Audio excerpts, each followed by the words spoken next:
Broccoli. It's healthy for you, right? That's what I thought at least. But today, we'll look at raw broccoli, cooked broccoli, and then wrap it up in one big conclusion. Let's start off with... Alright. Broccoli contains nutrients such as vitamin C, K, A, and some plant B vitamins. It also contains minerals like calcium and potassium.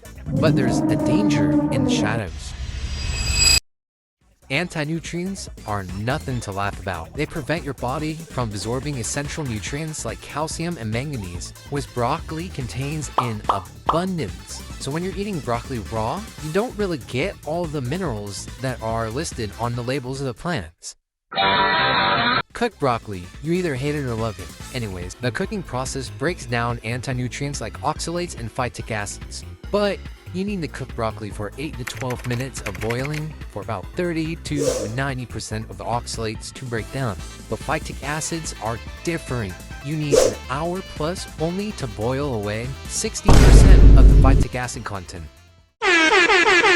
In all, broccoli isn't necessarily bad for you, but you can find other alternatives to get its essential vitamins and minerals. In my ideal world, it'd be from meat and dairy, but that's ultimately up to you. But anyways, remember, you can always cook down the broccoli, but cook it to death to kill all those anti-nutrients that are festered in broccoli. And it takes about... Fuck, how long does it take? Oh shit.